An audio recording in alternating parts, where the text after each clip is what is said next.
Étanchéité à l'air des réseaux de VMC, bonne pratique. Ce film s'efforcera d'illustrer les travaux et les points de vigilance afin d'attirer l'attention du compagnon chargé d'assurer une bonne étanchéité du réseau de VMC. Préalable à toute pause, contrôler la disponibilité du matériel à utiliser et vérifier son état car le transport peut le dégrader. Si on constate, par exemple, que les extrémités sont abîmées, il faut les rendre à nouveau franchement circulaires. L'idéal est d'assurer le stockage dans un local à l'abri des intempéries et de toute circulation d'engins ou de personnel de chantier. Une fiche d'autocontrôle nous accompagnera tout au long de nos travaux pour nous aider à ne rien oublier.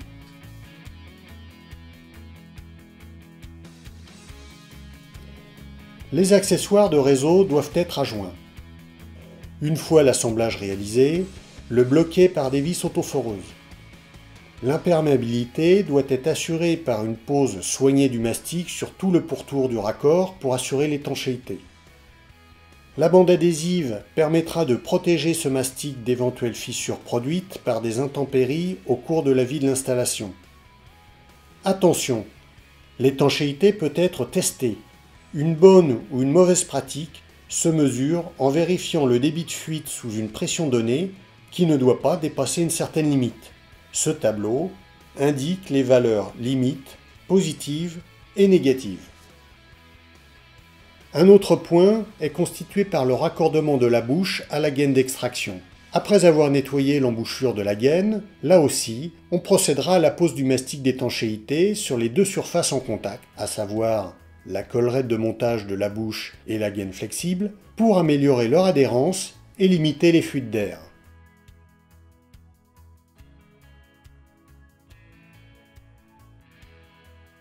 Le joint préfabriqué de la bouche d'extraction assure à la fois le maintien et l'étanchéité du pourtour. On veillera à la propreté du joint. Ainsi, la bouche d'extraction est facilement installée, elle pourra être enlevée pour les opérations de maintenance. Pour un raccord sur collecteur vertical, s'assurer que le diamètre de la pièce soit approprié. Garantir si besoin la stabilité de l'ensemble, puis procéder à la fixation avec des vis autoforeuses. Une pose précise des points de fixation et une mise en œuvre soignée du mastic permettra d'assurer l'étanchéité des raccords. Rien ne doit être négligé pour garantir une étanchéité exemplaire. Le raccord en T par piquage express est à proscrire. Il ne doit être utilisé que dans des circonstances exceptionnelles.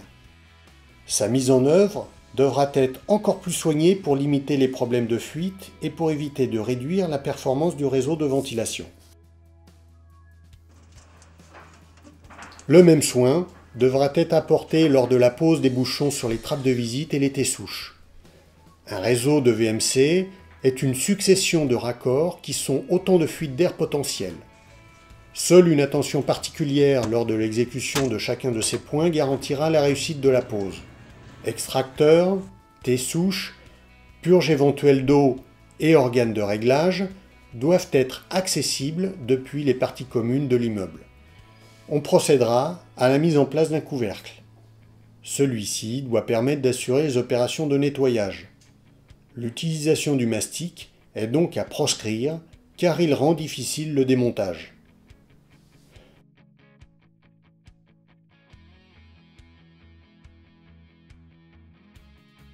Le caisson du moteur de l'extracteur est désolidarisé du réseau aérolique par la mise en place de manchettes souples. La manchette est posée avec soin à l'aide de colliers plats métalliques de diamètre et largeur suffisante. Une mise en œuvre soignée de la manchette, non vrillée, non froissée, évitera ainsi les fuites d'air et les transmissions des vibrations du moteur à l'ensemble du réseau rigide de ventilation. L'utilisation de ces manchettes souples doit être complétée par la mise en œuvre de dispositifs anti-vibratiles au droit du caisson d'extraction, plots ou matériaux résilients sous l'appareil.